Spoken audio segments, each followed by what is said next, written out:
साथ साक्षी और आप देख रहे हैं नेक्स्ट 9 लाइव फास्ट। आज के प्रोग्राम में आप सभी का बहुत बहुत स्वागत है और इसी के साथ प्रोग्राम की शुरुआत करेंगे कांग्रेस से, जहां कांग्रेस अपने राष्ट्रीय अध्यक्ष के पर बैठने के लिए किसी शख्स को ढूंढ रही है, किसी शख्स का चेहरा लाने की कोशिश कर रही है और जांच करने की कोशिश कर रही है कि आखिर कौन सूट करता है उस पद पर बैठने के लिए। लेकिन उसी बीच कांग्रेस को इतना बड़ा झटका मिल जाता है कि कांग्रेस जहां अपने उस पद पर बैठने के लिए किसी अध्यक्ष को ढूंढने की कोशिश कर रही है, तो वही अब जो झटका लगा है उसको किस तरह से पूरा करेगी। आपको बता दें, गुलाम नबी आजाद ने कांग्रेस में इस्तीफा दे दिया और पूरे 5 पन्नों का इस्तीफा उन्होंने सोनिया गांधी को सौंपा है। इसका मतलब ये कि कितनी और दिक्कतों का सामना कांग्रेस का एक नेता वहां पर कर रहा था, जो निकलने के बाद अब लगातार कांग्रेस पर तंज कस रहा है।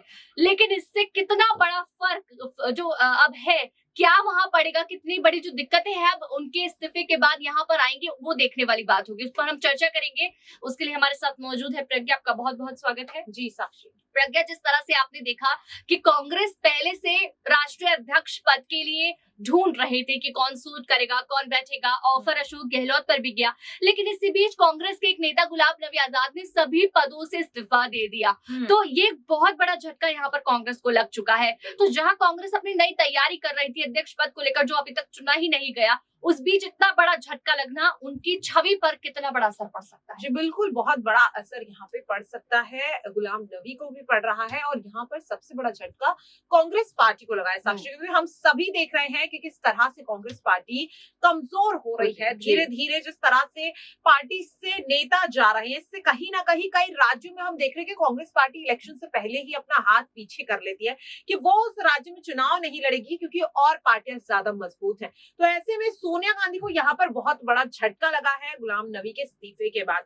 इसके साथ अगर बात करें जिस तरह से अध्यक्ष पद को लेकर के घमासान मच रहा है, ऐसे में शायद यही वजह है कि अब सोनिया गांधी चाहती है कि जल्द से जल्द पार्टी में अध्यक्ष पद पर ताजपोशी हो जाए, क्योंकि इस वक्त पार्टी की कमान संभालने के लिए कोई नहीं है और यही वजह है कि नेता पार्टी को धीरे धीरे छोड़कर जा रहे हैं, क्योंकि पार्टी की दिशा दिखाने के लिए वहां पर कोई नहीं है।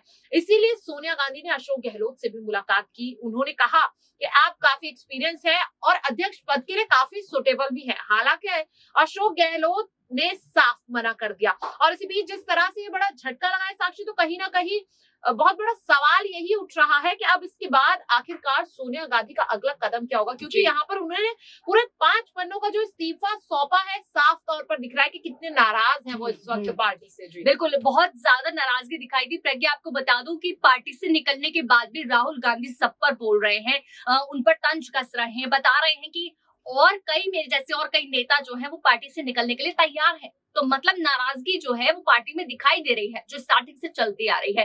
तो कांग्रेस पार्टी जिस तरह से वही है ना, जनता को ये चीजें तो दिखाई दे रही होंगी कि पार्टी जिस तरह से राष्ट्रीय अध्यक्ष पद पर किसी को बैठाने की सोच रही है।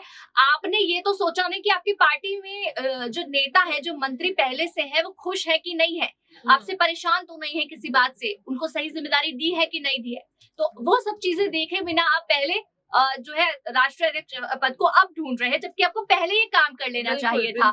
ये काम को क्योंकि ये काम इतना जरूरी है। जब तक आपके पास टीम लीडर नहीं होगा, आप टीम को कैसे लीड करेंगे, ये सबसे बड़ा सवाल यहाँ पर उठता है।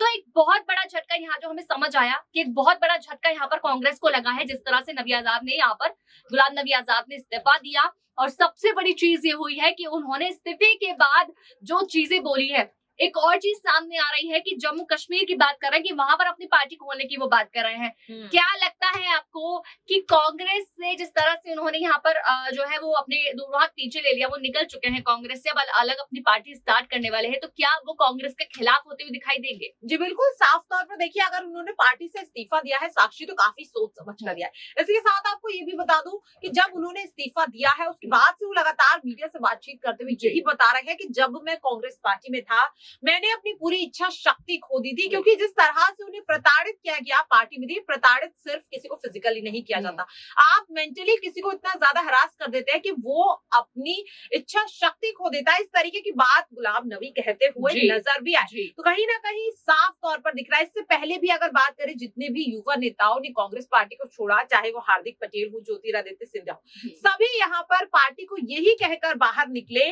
कि हमें कहीं ना कहीं दबाने की कोशिश की गई, चाहे परिवारवाद की वजह से हो या फिर और कई चीजें हो। कहीं ना कहीं आपसी संबंध को बहुत ज्यादा महत्व दी जाती है, ऐसा कहना यहाँ पर साफ तौर पर हार्दिक पटेल का था साक्षी गुजरात में।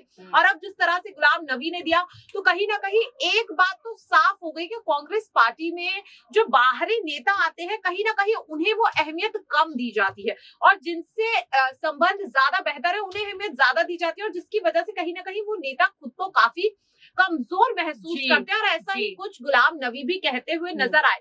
और जिस तरह से आपने कहा कि अब वो नई पार्टी बनाने की सोच रहे हैं, तो देखिए अगर वो सोच रहे हैं तो वाकई में काफी बड़ा यहाँ पर कह सकते हैं कि कांग्रेस पार्टी के लिए कंपटीशन भी हो सकता है यहाँ पर।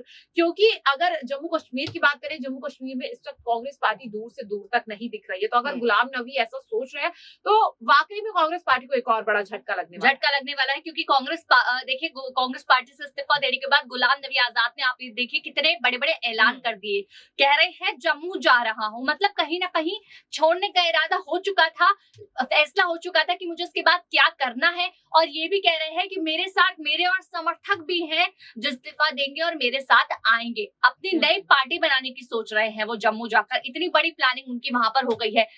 एक छवि पर बहुत बड़ा असर यहाँ पर पड़ने वाला है कांग्रेस पार्टी को, क्योंकि कांग्रेस पार्टी जिस तरह से अपने आप को संभालने की कोशिश कर रही थी, पहले से इतनी परेशानियां हैं, पहले से मुसीबतों का पहाड़ टूटा हुआ है, लेकिन आज फिर से एक इस्तीफे के बाद और बड़े झटके लगने वाले हैं। आज कांग्रेस के एक बड़े नेता ने अपने सभी पदों से इस्तीफा दे दिया, और सबसे बड़ी चीज की जिस दुख के साथ दिया है वो दुख भी बयां किया है कि आखिर क्या क्या था। साथ में बता रहे हैं कि विरोधियों ने मेरे खिलाफ कई सारी जो अफवाहें उनको लेकर फैलाया था। तो ऐसी बहुत सारी चीजें हुई। तो जिस तरह से आपने बताया कि कांग्रेस में ये चीजें रहती हैं जहां पर नेताओं पर इतना ध्यान नहीं देते, उनको मेंटली इतना प्रेशर दे देते हैं, उनकी चीजों को नहीं मानते। तो वहीं गुजरात से भी एक नेता मैं बात करूंगी, हार्दिक पटेल की, उन्होंने भी जब इस्तीफा दिया था तो वही चीजें कही थी कि मेरी बात नहीं सुनी जाती है, जिम्मेदारियां जो हैं वो नहीं दी जाती, काम पर आप रख देते हैं। तो ये जो चीजें होती है हमेशा से उनकी तरफ से रही है। कांग्रेस किस तरह से इन चीजों पर काम करेगी? बिल्कुल, देखिए अगर बात करें इस वक्त जिस तरह से राहुल गांधी और साथ ही प्रियंका गांधी दोनों मिलकर इस चीज पर अब उनका ज्यादा फोकस है कि आखिरकार युवा नेता कांग्रेस पार्टी को क्यों छोड़ रहे हैं, क्या नाराजगी है, इससे लेकर के जिस तरह से चिंतन शिविर भी किया गया और अभी भी एक रैली यहाँ पर आयोजित करने वाले हैं 5 सितंबर को राहुल गांधी, जिसमें वो साफ तौर पर जो पार्टी के नेता हैं जो नाराज हैं यहाँ पर आला कमान नहीं होने की वजह से, इस चीज पर खास उनका फोकस रहेगा। लेकिन ऐसा लग रहा है साक्षी काफी देरी यहाँ पर हो गई है, क्योंकि अगर गुलाम नबी उन्होंने इस्तीफा दे दिया, काफी बड़ा झटका है। तो मुझे ऐसा लगता है कि कांग्रेस पार्टी कहीं ना कहीं रणनीति तो बनाती है, फैसले तो लेती है, लेकिन काफी वक्त लगा देती है, और इसकी वजह से कांग्रेस पार्टी को काफी बड़ा झटका हो जाता है। और काफी यहाँ पर बड़ा जिस तरह से झटका आज गुलाम नबी को लगा, तो देखिए साफ तौर पर देखने वाली बात होगी कि अब इसके बाद अगला कदम क्या होता है। और जो राहुल गांधी ने यहाँ पर रैली का ऐलान किया है, क्या वाकई उसका कुछ फायदा भी दिखता है या नहीं, इस पर सबकी निगाहें बिल्कुल इस पर निगाहें रहेंगी। और लगातार जिस तरह से एक बड़ा झटका यहाँ कांग्रेस को मिला है, देखने वाली बात होगी कि अब किस तरह का निर्णय वो यहाँ पर लेंगे। उसके लिए देखते रहिए नेक्स्ट 9 लाइव।